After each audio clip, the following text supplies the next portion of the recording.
नमस्कार दोस्तों, पिछले लेक्चर के अंदर हमने पीआई निकालने के मेथड्स पढ़े थे और उसमें मैंने बताया था कि क्यू बराबर 0 नहीं है तो जो आपका हल होगा y बराबर C F plus P I होगा।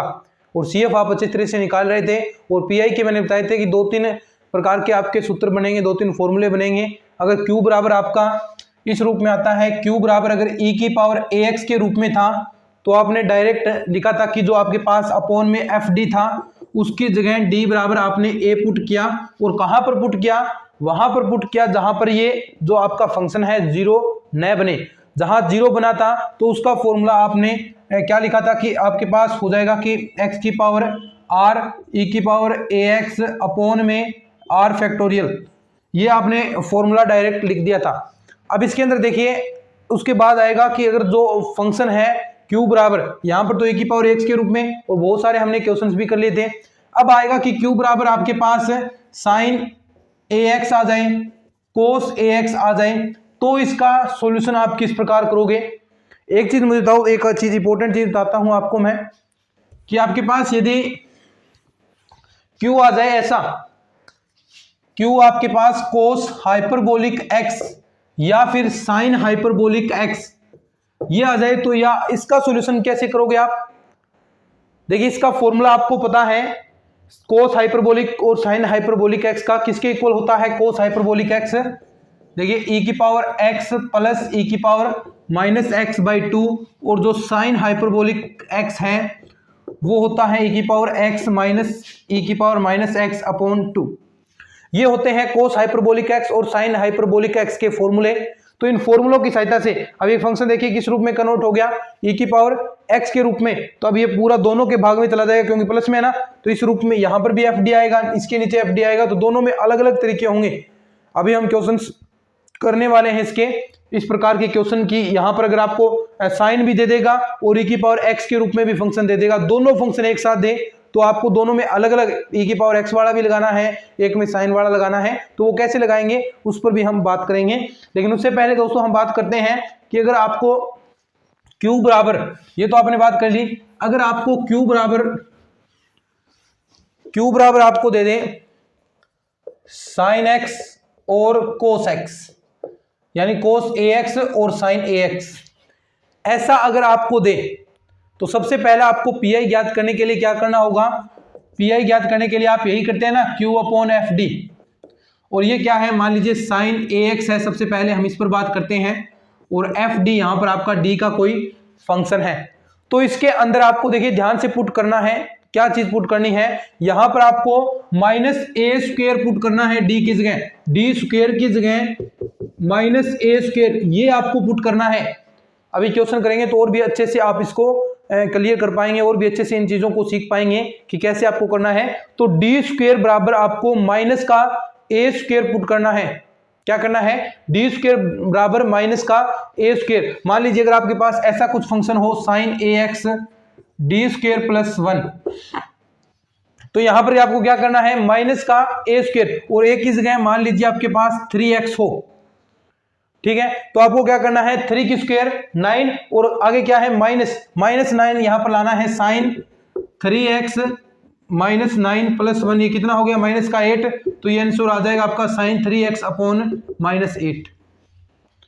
ऐसे आपको पुट करने हैं, यानी जहां डी स्क्वायर है वहीं पुट करना है। डी की पावर 4 है तो वहां पर पुट कर सकते हैं। अब डी क्यूब जहां पर आएगा, मान लीजिए अगर ऐसा कुछ आपको मिल जाए प्लस डी क्यूब, तो यहां पर आप क्या करोगे? जहां जहां डी स्क्वायर है वहां पुट करोगे। अब यहां पर आपको क्या करना है? माइनस ए स्क्वायर, तो साइन 3x, यहां पर क्या करोगे? एक डी रह जाएगा और डी स्क्वायर की जगह आप माइनस 9 रख दोगे, यहां भी माइनस 9 रखोगे, प्लस का 1। जहां डी रहेगा, देखिए डी क्यूब है तो डी स्क्वायर की जगह ही रखना है, बाकी पार्ट ऐसे कैसे रहेंगे। ये तो हुई बात है कब? जब आप रख रहे हैं ए स्क्वायर एफ माइनस ए स्क्वायर बराबर नॉट 0। अगर 0 नहीं हो रहा है ए स्क्वायर रखने पर, अगर यहां पर 0 हो जाता, जैसे अभी एक फंक्शन और देखिए कि sine A X upon D square plus A square. अब देखो यहां पर आप माइनस ए स्क्वायर रखोगे तो साइन ए एक्स, नीचे माइनस ए स्क्वायर रखोगे तो ए स्क्वायर प्लस ए स्क्वायर क्या हो गया? 0 हो गया ना। तो वहां नहीं रखना है जहां पर 0 हो, उसका अलग से सॉल्यूशन बनेगा। और उसका क्या सॉल्यूशन बनेगा? देखिए ये तो हो गया कि एफ माइनस ए स्क्वायर बराबर 0 रखना है। लेकिन जहां पर 0 बन जाता है, अगर कहीं पर 0 बन जाए तो उसका क्या सॉल्यूशन होगा, याद रख लें डायरेक्ट।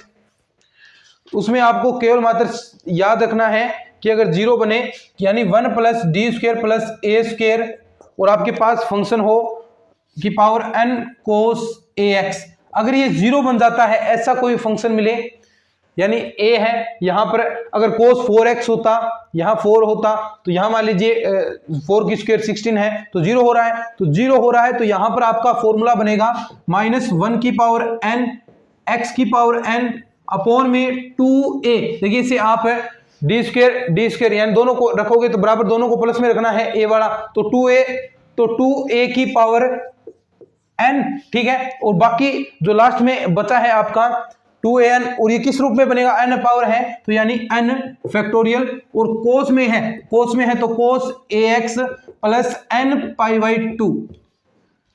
फॉर्मूला याद रखना है, ये फॉर्मूला अच्छे से याद रखना है कि अगर देखिए पहले तो आपको डायरेक्ट माइनस ए स्क्वायर रखना है, जो कोस के आगे जो एंगल होगा x से पहले जो कांस्टेंट वैल्यू है वो आपको स्क्वायर के रूप में, माइनस के रूप में रखनी है। कहां रखनी है, जहां डी स्क्वायर है, लेकिन जहां D square plus A square 0 हो रहा है, वो तो 0 हो रहा है, तो आपको ये फॉर्मूला लगाना है कि क्या -1 की 2-3 बार रिपीट करोगे तो ऑटोमेटिक दिमाग में आ जाएगा, और ये चीजें आपने पढ़ी हुई भी हैं तो आपको ज्यादा कुछ इसमें दिक्कत नहीं आएगी।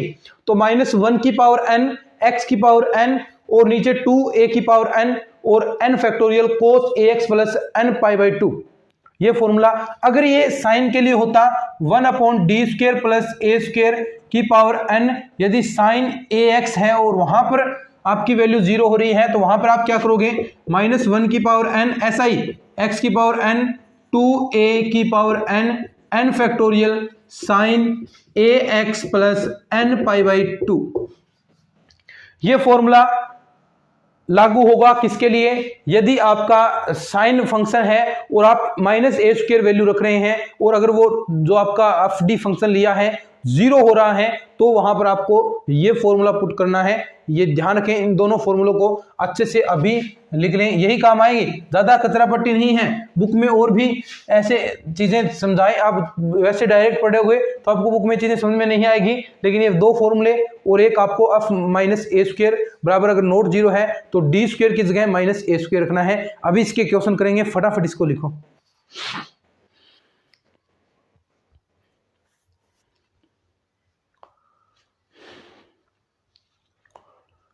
लिख लिया क्या, चलो क्वेश्चन करते हैं। क्वेश्चन जितने ज्यादा करेंगे उतना ही हमें और अच्छे से क्लियर होगा।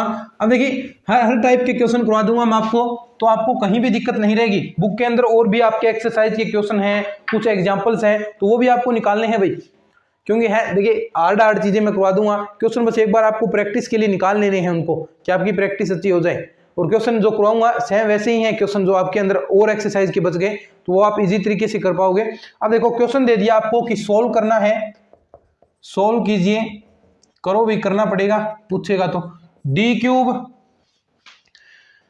प्लस डी स्क्वायर माइनस का डी माइनस 1 इंटू में y बराबर है आपका कोस 2x। ये क्वेश्चन दिया है, आपसे इतना कहा है कि इसको सॉल्यूशन करें।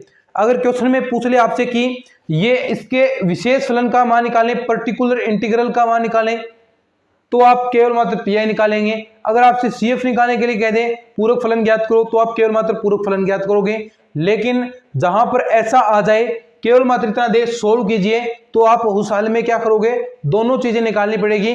दोनों चीज का मतलब कि इसका जो सोल्यूशन है y बराबर क्या होगा रे, CF plus PI, CF plus PI उसका सॉल्यूशन होगा। और अब देखिए सबसे पहले आपको CF ज्ञात करना है। CF के लिए मैंने सिंपल सा तरीका बता रखा है कि D बराबर आपको m रखना है m cube plus m square minus m minus 1, और Q बराबर 0 लेना है, तो बराबर 0। अब देखो CF निकालेंगे तो यहां पर ऐसी वैल्यू रखें जिससे ये आपका 0 हो जाए। तो आप अगर m बराबर 1 रखते हैं तो 1 1 और ये 1 1 यानी माइनस का 2 और प्लस का 2 यानी 0 हो गया। तो ये m बराबर 1 पर ये आपका जो फंक्शन है, ये जो आपने ले रखा है, ये अवकल समीकरण आपका 0 हो रहा है। तो यानी ये इसका एक गुणनखंड हो गया, कौन सा, m माइनस 1। अब ये m माइनस 1 इसका गुणनखंड है, m-1 गुणनखंड है तो इसका मतलब क्या हुआ कि इसके अंदर पूरा पूरा भाग जाएगा। क्या पूरा पूरा भाग जाएगा? तो भाग जाएगा तो फिर दीजिए ये वैल्यू आप निकालिए। देखिए आप कोई सा भी तरीका जानते हो लेकिन ये करेंगे तो आपको फटाफट आंसर मिल जाएगा। भाग देना है डायरेक्ट, m-1 का भाग दोगे तो यानी m स्क्वायर, ये भाग मैं अपेक्षाएं करता हूं कि आपको ये देने आते होंगे, माइनस का m स्क्वायर, यहां से चिन्ह परिवर्तित करोगे तो ये आपके पास कैंसिल हो गया, ये plus plus 2m square minus का m माइनस का 1। अब देखो प्लस का 2m से भाग दोगे तो 2m स्क्वायर और माइनस का 2m, अब चिन्ह परिवर्तित करो माइनस प्लस तो ये कैंसिल हो गया, ये आपके पास बच गया m-1। अब देखो डायरेक्ट प्लस 1 से आप भाग दोगे तो m-1 आ गया और ये आपका कैंसिल हो गया। तो ये आपका एक गुणनखंड और बन गया, m-1 और m square plus 2m plus 1 बराबर 0। तो यहां से m की वैल्यू देखो, ये किसका स्क्वायर बन गया? m प्लस 1 की होल स्क्वायर, m स्क्वायर 1 की स्क्वायर और प्लस 2ab बन रहा है ना ऐसा। तो ये हो गया आपके पास m-1 और m प्लस 1 की होल स्क्वायर बराबर 0। तो यहां से m की वैल्यू एक तो आ गई 1 आ गई और एक आ जाएगी -1 और एक आ जाएगी -1। तो ये आपके पास m की वैल्यूज आ गई, m के मान आ गए। और m के मान आ गए तो आप इससे क्या, आपका CF जो हल होता है पूरक फलन वाला, वो इससे इजी तरीके से निकाल सकते हो। कैसे निकालोगे? तो y बराबर c1 e की पावर प्लस का है ना x, और ये दो वैल्यू सेम है तो दो वैल्यू सेम होती है तो कैसे निकलते हो? c3x e की पावर -x, समीकरण नंबर 1। ये आपका आ गया पूरक हल CF। अब आपको पीआई ज्ञात करना है, मेन फोकस हमारा जो देखिए सीएफ तो हम सीख चुके हैं, ताकि सारी चीजें आपको माइंड में रहे इसलिए हम सीएफ ज्ञात कर रहे हैं, क्योंकि डायरेक्ट आपको देगा जो पिछले सालों में क्वेश्चन आए हैं कि सोल्व करो, तो सोल्व करो तो आपको सीएफ भी निकालना है, उसमें पीआई भी निकालना होता है स्टूडेंट्स। तो सीएफ निकाल लिया, अब आपको निकालना है पीआई। तो पीआई के लिए देखिए ये मैं साफ कर देता हूं, अब इसमें कोई दिक्कत है नहीं। अब देखो पीआई अपन को निकालना है, तो देखिए पीआई निकालने के लिए मैंने सबसे पहला काम आपको क्या पता है कि Q के नीचे आपको पूरा फंक्शन लिखना है। तो cos Q क्या है? cos 2x, नीचे क्या था? d cube plus d square minus का d माइनस का 1। अब देखो फंक्शन चेक करना है कि किसका है। Q बराबर क्या है? Q बराबर e की पावर x है तो e की पावर x वाला फॉर्मूला, अगर आपके पास sin x cos x है तो वो फॉर्मूला, या फिर आगे पास x की पावर m है तो वो फॉर्मूला। यानी ये 3-4 फॉर्मूले हैं वो हम धीरे धीरे कर रहे हैं, तो वो फॉर्मूलेज आपको यहां पर पुट करने हैं। तो देखो यहां पर क्या है? cos 2x यानी cos वाला है, sin और cos वाला। तो cos वाला है तो सबसे पहले आप क्या करोगे, यानी ये a है, a बराबर कितना है? 2, a स्क्वायर 4 और माइनस a स्क्वायर कितना हो गया? माइनस का 4। अब ये माइनस a स्क्वायर आपको d स्क्वायर की जगह पुट करना है। देखिए ये थोड़ा सा भिन्न है, आप ए स्क्वायर की जगह 4 करते हैं ना, ए स्क्वायर करेंगे तो 4 आएगा, लेकिन माइनस ए स्क्वायर आपको रखना है, ये थोड़ा सा ध्यान में रखें, माइनस ए स्क्वायर आपको रखना है। तो माइनस ए स्क्वायर यहां पर रखोगे तो देखिए cos 2x d क्यूब, यहां पर देखिए तो मैंने कहा जहां d स्क्वायर है वहीं पर पुट करोगे, d क्यूब है तो d एक रह जाएगा आपका, और ए d स्क्वायर की जगह क्या आएगा? माइनस का 4 और प्लस d स्क्वायर की जगह माइनस का 4 और माइनस d ऐसा कैसा रहेगा और माइनस का 1। cos 2x क्या आएगा नीचे? माइनस का 4d, ठीक है, और ये भी क्या होगा? माइनस का 4d, माइनस का 4d,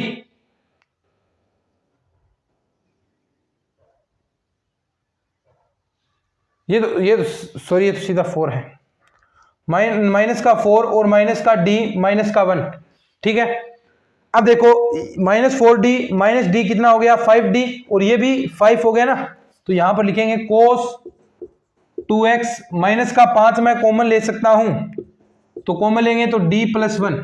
अब देखो एक चीज और यहां पर इंपॉर्टेंट चीज कि जहां पर नया बने, क्या देखिए यहां पर d प्लस बना है, लेकिन आपको रखना कहां पर है? d स्क्वायर की जगह, तो उसका परिमीकरण करके आप उसे बनाइए पहले। तो देखिए d प्लस है तो इसके ऊपर नीचे d माइनस 1 की मैं मल्टीप्लाई कर दूंगा तो ये देखिए परिमीकरण होगा तो क्या आएगा आपके पास cos 2x और नीचे बने गया डी स्क्वायर माइनस का 1 और ये माइनस का 5 आपका यहां पड़ा है और ऊपर आ गया d माइनस का 1। अब देखिए डी स्क्वायर बन गया ना, जब भी डी स्क्वायर बने तो आपको माइनस ए स्क्वायर रख देना है, तो रखेंगे तो -4 यहां पर रखेंगे ना, cos 2x d माइनस 1, नीचे क्या आ गया देखिए माइनस माइनस यहां से -5 और यहां पर भी -4 और -1 5 यानी 25 नीचे हो गया गुणा में। और अब देखो डायरेक्ट अब आपको गुणा करानी है, थोड़ा सा मैं साफ कर लेता हूं ये वाला पार्ट, ठीक है। अब देखो cos 2x अंदर गुणा कराओ तो क्या आएगा d cos 2x माइनस का cos 2x अपॉन में क्या है 25 है।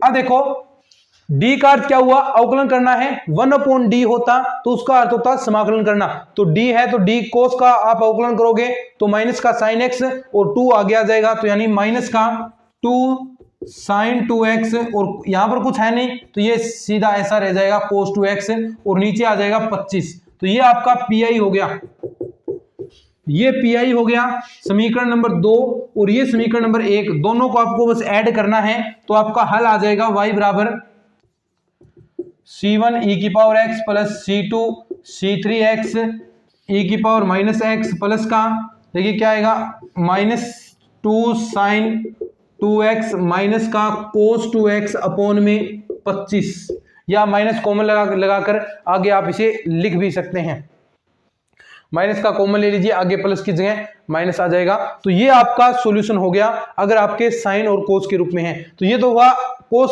2x के रूप में। अब हम लेते हैं साइन के रूप में, अगर फंक्शन आए तो आप कैसे सॉल्यूशन करेंगे, तो जो भी एक बार थोड़ा बहुत लिखना है तो उसे लिख लो।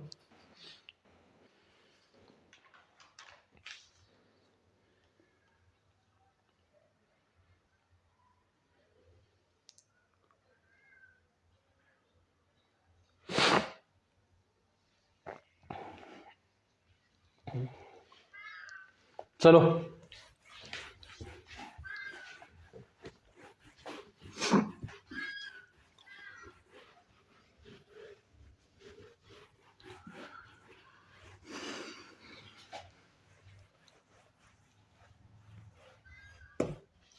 पहला किया था हमने किसमें, अगर आपको कोस के रूप में फंक्शन मिले, अब आपको साइन के रूप में फंक्शन मिलेगा, जैसे क्वेश्चन है D square plus A square, अब वो फॉर्मूला भी आएगा जिस पर जीरो हो रहा था ना, मैंने कहा था कि जीरो बन जाए तो आपको अलग फॉर्मूला लगाना है, तो वहां ये भी क्वेश्चन आएगा, उसमें क्या है साइन ए एक्स,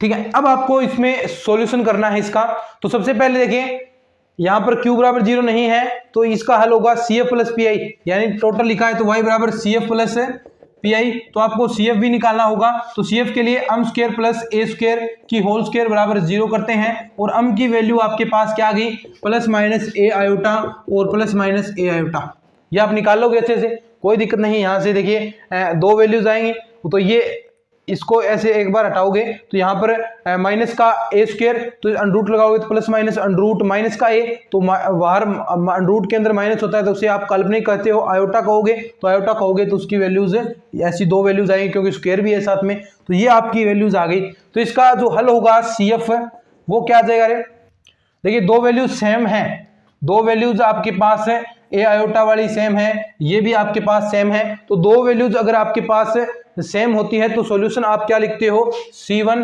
प्लस C2x, और देखिए वास्तविक पार्ट 0 है तो बाहर e की पावर 0x आ जाएगा ना, और ये हो गया आपके पास cos ax और यहां पर प्लस का C3 C4x और sin ax, ये आपके पास समीकरण नंबर आ गई 1, ये क्या आ गया CF आ गया। अब आपको निकालना है PI, CF तो आपने ज्ञात कर लिया, अब PI ज्ञात करने के लिए आपको चेक करना होगा कि फंक्शन आपका किस रूप में है, तो फंक्शन देखोगे किस रूप में है, सबसे पहला काम आपको ये करना है फंक्शन किस रूप में है, Q बराबर किस रूप में है साइन के रूप में, अगर e की पावर x के रूप में होता तो वो फॉर्मूला लगाते, लेकिन अब क्या है ये अलग रूप है तो इसका फॉर्मूला भी क्या लगाओगे अलग लगाओगे, तो कौन सा लगेगा देखिए आपको पता ही है PI ज्ञात करने के लिए आप सबसे पहले क्या करते हो sine A X upon D square plus A square की स्क्वेयर। ठीक है, अब यहां पर देखो, अगर आप माइनस ए स्क्वेयर रखोगे तो माइनस से माइनस क्या हो जाएगा, माइनस ए स्क्वेयर से minus A plus A square क्या हो गया, जीरो। तो ये जीरो बन गया, तो जीरो बन जाता है तो आपको सॉल्यूशन पता है, सॉल्यूशन डायरेक्ट लिखोगे, जीरो बन जाए तो सॉल्यूशन आप डायरेक्ट लिखोगे क्या, माइनस वन की पावर एन, एन ये होता है जितनी भी पावर होती है, तो कितनी है, दो है, तो माइनस वन की स्क्वायर, एक्स की पावर भी एन, तो एक्स की पावर दो, और नीचे क्या लिखोगे, टू ए की पावर एन, एन कितना, दो, एन फैक्टोरियल, तो two factorial sine A x plus n pi by two, n pi by two, n की वैल्यू कितनी, दो इंटू पाई बाई टू, दो से दो आपका कैंसिल हो गया, तो पी आई आपका क्या बच गया, देखो ये प्लस हो गया, एक्स स्क्वायर टू ए, इसकी करोगे तो फोर ए स्क्वायर इंटू में टू भी है, टू फैक्टोरियल है, टू फैक्टोरियल की वैल्यू टू ही होगी, तो ये हो गया आपके पास एट ए स्क्वायर। अब देखो साइन ए एक्स प्लस पाई, अब देखिए pi plus theta, sine pi plus theta कौन से क्वाड्रेंट में चला गया, थर्ड क्वाड्रेंट में, थर्ड में तो चला गया, अगर पाई माइनस होता तो वो सेकंड में आ जाता, लेकिन पाई प्लस थीटा हुआ है तो वो आपका थर्ड क्वाड्रेंट में चला गया। थर्ड क्वाड्रेंट क्या साइन का जो क्वाड्रेंट होता है, क्या साइन का क्वाड्रेंट नहीं होता, साइन का तो होता है जो आपका दूसरा है, साइन और कोस का दूसरा, और पहला सभी का होता है, और तीसरा टेन और कोट का, और चौथा कोसेक और सेक का। तो ये क्या इसका क्वाड्रेंट है, नहीं है ना, तो नहीं होता है तो माइनस आएगा आगे, जो भी जिसका क्वाड्रेंट नहीं है तो उसके अंदर आप माइनस लगाओगे। और अगर इसका एंगल चेंज होगा क्या, अगर पाई बाई टू होता, 90 डिग्री होता, 270 होता तो आपका एंगल चेंज होता, लेकिन पाई है तो पाई में नो चेंज। ये आपको चीजें छोटी छोटी पता है त्रिकोणमिति की, तो साइन ए एक्स और माइनस का आगे आ जाएगा, ये आपका पी आई आ गया, समीकरण नंबर 2 आ गई, ये समीकरण 1 आ गई, दोनों को जोड़ दीजिए, दोनों का आपका सॉल्यूशन आ जाएगा समीकरण का।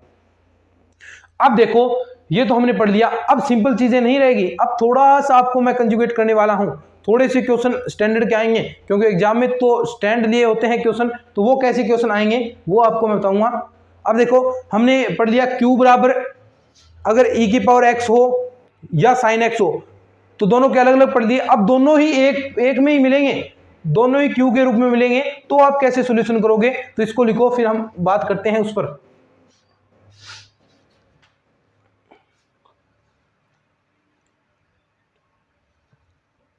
अगर दोनों ही मिल जाए तो कैसे करोगे, इस पर अब हम बात करने वाले हैं।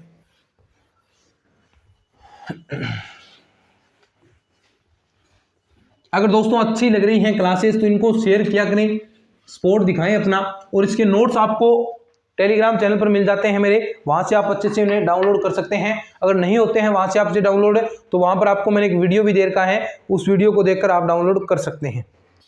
ठीक है,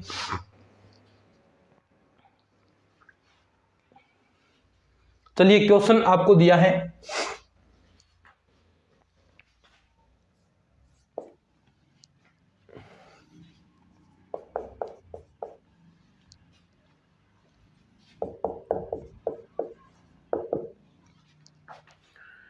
e की पावर 2x प्लस का साइन 2x। ठीक है, ये आपको दिया है। अब क्या आ गया, देखिए q बराबर e की पावर x वाला भी आ गया, साथ में साइन 2x भी आ गया, दोनों साथ में आ गए क्या, दोनों साथ में आ गए। अब कैसे करोगे, ये देखिए, सबसे पहले आपको देखिए आपको निकालना है y बराबर C F plus P I, निकालते हो ना, तो सी एफ निकालोगे सबसे पहले, तो सी एफ के लिए आपको क्या करना है, m रखना है, m स्क्वायर 4m प्लस 4 बराबर 0। अब देखो इसमें आप क्या गुणनखंड करते हो, देखिए m -2 की होल स्क्वायर नहीं बन गया क्या, ये A square plus B square minus 2ab वाले फॉर्मूले से बन गया ना, बराबर 0। तो m की वैल्यू क्या आएगी, 1 2 आएगी, दूसरी भी 2 आएगी, और हल क्या होगा, y बराबर सेम होता है तो क्या हल लिखते हो, c2x e की पावर 2x। ये चीजें आपको अच्छे से आती हैं, और इन चीजों पर हम ज्यादा टाइम वेस्ट करेंगे भी नहीं, क्योंकि इनको हम बार बार इन चीजों को हम पढ़ चुके हैं। तो बेवजह की चीजें देखिए ये सॉल्यूशन आपको अच्छे से बता दिया है, तो कितनी बार मैं रिपीट कर चुका हूं इनको, अब तो सॉल्यूशन आपके माइंड में ऐसे फिट हो जाने चाहिए। और यही मैं आपके लिए कोशिश कर रहा हूं कि आपके फिट हो जाएं, क्योंकि सिलेबस हमारा थोड़ा सा लेंथी है, तो ये चीज़ें कब रिपीट होंगी पता नहीं, तो साथ साथ में ही उन्हें अच्छे से पढ़ते जाएं। जब आपकी रिपीट करें तो फटाफट ये चीज़ें रिपीट हो जाएं, है ना। पूरा कोर्स आपको लास्ट में 1 महीने के अंदर रिपीट करना होता है, तो वो आप रिपीट तब कर पाएंगे जब इनको बेहतरीन तरीके से पढ़ेंगे। भूलेंगे जरूर, आप इन चीज़ों को भूल जाएंगे, लेकिन जैसे ही नोट्स बनाए हैं तो नोट्सों को जैसे ही आप खंगालोगे, जैसे ही नोट्सों को पीछे से रिपीट करोगे तो फटाफट चीज़ें याद आएगी, और ये क्लासेज में बताई हुई बातें भी आपको, जो इंपॉर्टेंट बातें बताता हूँ, ये भी आपको याद आएंगी। अब देखो पीआई के लिए आप क्या करोगे, e की power 2x plus sine 2x upon में आपके पास, देखो ध्यान से, अगर आपके पास e की पावर x है, e की पावर x वाला फंक्शन है, तो वहां पर आप उसके गुणनखंडों के रूप में उसे व्यक्त करोगे। जैसे यहां पर ये आपको दे रखा है d-2 की होल स्क्वायर, लेकिन साइन वाला है तो वहां पर आपको कैसा करना पड़ेगा, जो आपको मूल में दे रखा है वैसा। क्यों? क्योंकि वहां पर डी स्क्वायर में आपको माइनस ए स्क्वायर रखना होता है, लेकिन यहां पर आप क्या करते हो, यहां पर आपको d बराबर ए रखना होता है। तो थोड़ा सा चेंज है ना, अलग अलग। अब देखो इसके अंदर भाग देंगे तो क्या आएगा, e की पावर 2x अपॉन में d-2 की whole square plus sine 2x upon में, अब बताओ d-2 थोड़ी ना लिखूंगा मैं यहां पर, क्योंकि यहां पर रखना होता है d स्क्वायर बराबर माइनस का a स्क्वायर, d स्क्वायर बराबर माइनस a स्क्वायर आप रखते हो, तो यहां पर हमें पहले इसको पूरा खोलना पड़ता है, यानी जो यहां पर दे रखा है फंक्शन वही आपको लिखना पड़ेगा। तो लिखो d स्क्वायर माइनस का 4d प्लस का 4,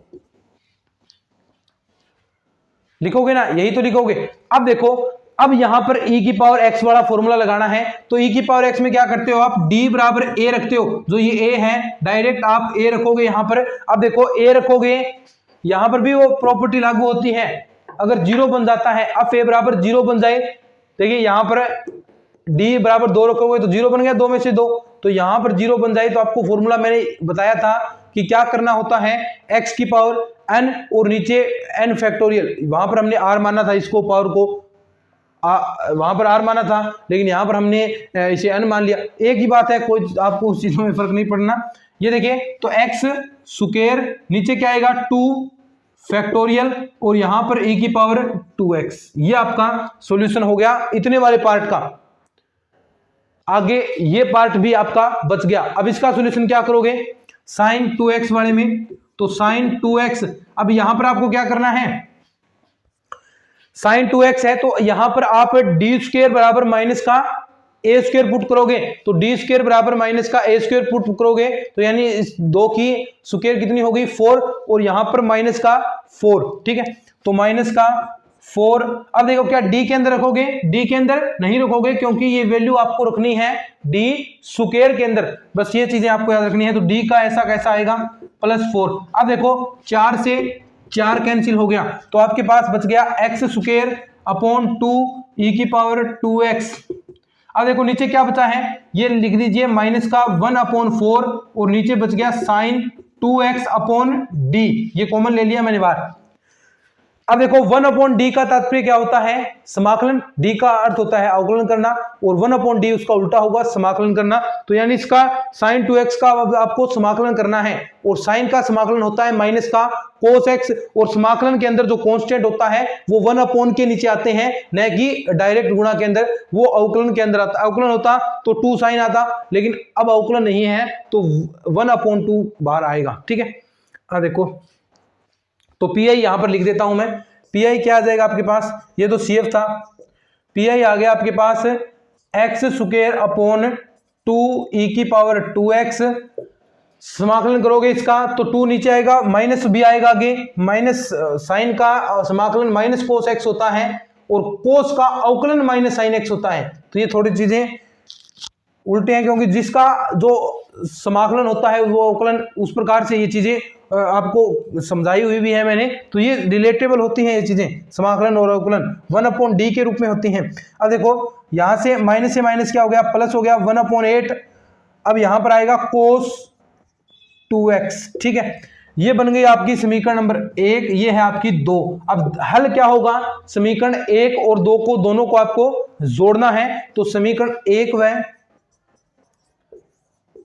2 को जोड़ने पर तो जोड़ दो, आपके पास हल आ जाएगा। नीचे तक दिख रहा है क्या, y बराबर c1 प्लस c2x e की power 2x plus x square by 2 e की power 2x plus 1/8 cos 2x। ये आपका सॉल्यूशन आ गया, जो आपने समीकरण दी थी उसका ये सॉल्यूशन होगा। तो देख लो दोस्तों, बिल्कुल सिंपल तरीके से हम पढ़ रहे हैं। अब और भी एक क्वेश्चन करवाने वाला हूं आपको मैं, जिससे आपको ये पूरा कंसेप्ट अच्छे से क्लियर हो जाए। अब इसका लास्ट क्वेश्चन हम करेंगे अच्छे से। और देखिए, हर क्वेश्चन में थोड़े थोड़े टॉपिक्स आपके लिए इसमें से क्रिएट होते हैं, ऐसे क्वेश्चंस आपके लिए लाता हूं, तो थोड़ा पूरा वीडियोस को देखा करें, क्योंकि इसके अंदर मैंने सारी चीजें स्पेशल बुक के अंदर तो पूरा ऐसे ही आपके लिए थोप रखा है। वैसे नहीं, हमने हर चीज क्वेश्चन से समझी है, उदाहरण से नियम की ओर हम जा रहे हैं। तो ये आपके अंदर मैथ्स के अंदर एक शिक्षण विधि भी आएगी, उदाहरण पढ़कर फिर हम नियम बना रहे हैं। तो ये टीचिंग मेथड अच्छा होता है। जब हम टीचिंग मेथड की क्लासेस करेंगे तो उसमें भी हम इन चीजों को डिस्कस करेंगे। पहले आप इसको लिख लीजिए।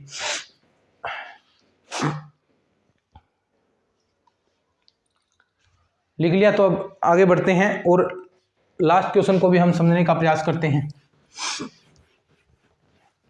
बिल्कुल सिंपल चीजें हैं दोस्तों, बस थोड़ी सी प्रैक्टिस करो, थोड़े से और ज्यादा क्वेश्चन निकालो तो मैथ में सिलेक्शन आपका हो जाएगा।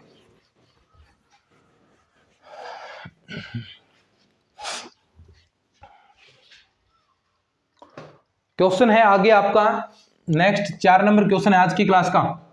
देखो, अब क्लासेस आपके लिए बड़ी बड़ी आ रही हैं, सभी क्लासेस कोशिश करता हूं कि मैं 40 मिनट की आपके लिए प्रोवाइड करवाऊं, ताकि हमारा जल्दी से सिलेबस हो जाए। 4d - 2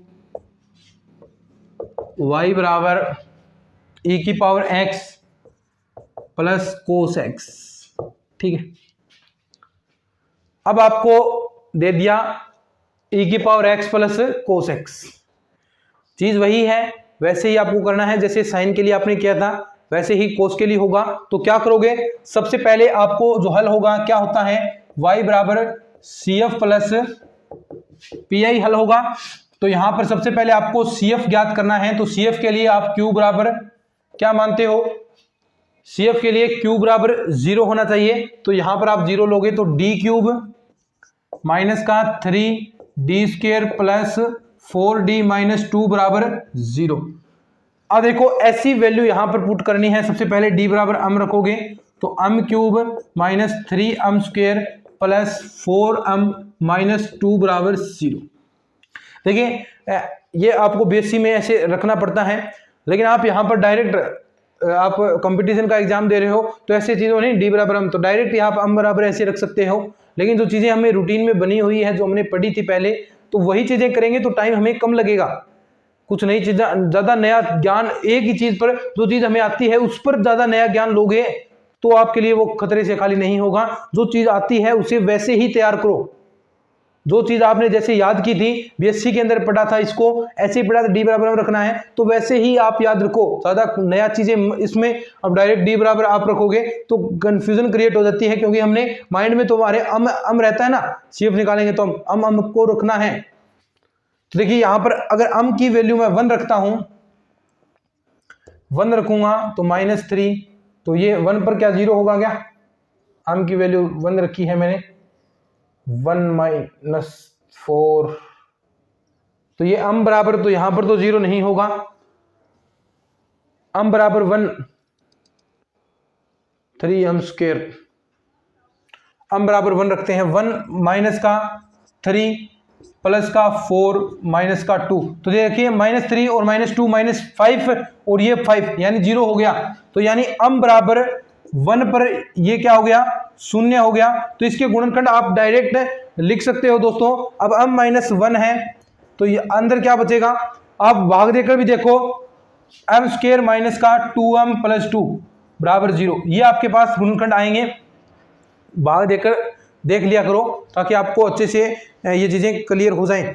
तो यहाँ पर आपकी m की वैल्यू देखिए, ये तो सिंपल चीजें हैं, m की वैल्यू 1 आ गई। अब यहाँ से आपको आयोटा, अब आप श्रीधराचार्य सूत्र लगाओगे यहाँ पर, तो श्रीधराचार्य आप सूत्र लगाओगे तो यहाँ पर आपकी वैल्यू आयोटा के रूप में आएगी, और वो मान लीजिए आपके पास 2 प्लस माइनस रूट माइनस का 4 अपॉन में 2, देखिए माइनस बी प्लस हो गया, प्लस माइनस बी स्क्वायर 2 4 और माइनस 4ac, तो यहां से ये देखिए घटाओगे तो माइनस का 4 बच गया। अब ये बाहर निकलेगा तो क्या आएगा आपके पास, ये भाग दे दीजिए साथ में 1 प्लस माइनस आपके पास 2 से 2 कैंसिल हो गया आयोटा, ये आपके पास आ गया। तो इसका आपको सॉल्यूशन पता है, CF आप क्या लिखोगे, CF आपको आता है तो C1 e की पावर x, और इसका आयोटा वाले का तो e की पावर x बाहर आ जाएगा, और C2 cos x plus C3 sin x, ये आपका CF आ गया। ठीक है, अब निकालना है आपको PI निकालेंगे। PI के लिए मैंने क्या बताया, PI के लिए आपको ये पूरा पार्ट इसके भाग में देना है, तो e की power x cos x upon में भाग में दोगे तो क्या आएगा, देखिए ये वाला पार्ट आप भाग में दे दीजिए जो आपके पास था, आपने गुणनखंड के रूप में कन्वर्ट किया था, d minus 1 D square minus का 2m प्लस का 2, ये भाग में दोगे तो देखिए e की पावर x अलग अलग आएगा ना, d minus 1 D square minus का 2m प्लस 2, और ये प्लस कोस x अपॉन में। अब देखो इसको आप वापिस आपको ये लिखना पड़ेगा ये पूरा पार्ट, क्योंकि डी स्क्वेयर बराबर आप कोस और साइन है तो माइनस ए स्क्वेयर रखते हैं ना, डी स्क्वेयर बराबर माइनस ए स्क्वेयर, तो आपको ये पार्ट यहां पर भाग में देना है, तो भाग में दोगे तो डी क्यूब माइनस का 3d square plus 4d minus का 2। अब सबसे पहले इसको हम इसका खेल खत्म करते हैं, 1 रखना है, कहां रखना है, d बराबर a रखोगे, कहां 1 रखोगे, जहां पर 0 न बने। अब देखो यहां पर रखोगे तो 0 बन रहा है, तो यहां पर रखोगे नहीं, यहां पर रख दो e की पावर x, ये ऐसा कैसा पड़ा है एक बार, इसका सॉल्यूशन आपको आता तो भाई, यहां पर 1 रखोगे 1 माइनस 2 प्लस का 2, तो 2 से 2 कैंसिल, 1 यहां पर बचेगा। अब देखो कोस x में डी स्क्वेयर बराबर माइनस का ए स्क्वेयर, और यहां पर a कितना है 1 है, और माइनस का ए स्क्वेयर करोगे तो माइनस का 1 आ जाएगा, तो माइनस का 1 आपको रखना है -1। देखिए डी स्क्वेयर बराबर माइनस ए स्क्वेयर रखते हैं, तो ए स्क्वेयर करोगे 1 की 1 तो 1 ही है, और माइनस लगाओगे तो माइनस आगे आ गया, और देखिए क्या एक डी बच गया 3, यहां पर -1 और 4 में लगाओ, 4 में डी में रखोगे क्या, नहीं रखोगे, ऐसा कैसा -2। अब देखो इसका आपको पता है, इसका अगर 0 हो जाता है तो आप इसका सॉल्यूशन क्या रखते हो, यहां पर जो पावर होती है, यहां पर पावर कितनी है 1 ही है ना, r की वैल्यू 1 है, तो x की पावर r, तो यहां पर x की पावर r 1 है तो 1 ही आ जाएगा, e की x, और नीचे क्या आएगा, नीचे r फैक्टोरियल 1 फैक्टोरियल, और ये सॉल्यूशन करोगे तो कितना रिजल्ट आया, 1 ही आया ना, 1 आ गया। अब देखो cos x, नीचे क्या बचेगा -d, और ये 4d कितना हो गया 3d, और यहां पर ये हो गया प्लस का 3, और ये हो गया -2, यानी 1 बच गया, तो ये टोटल बच गया 3d प्लस 1।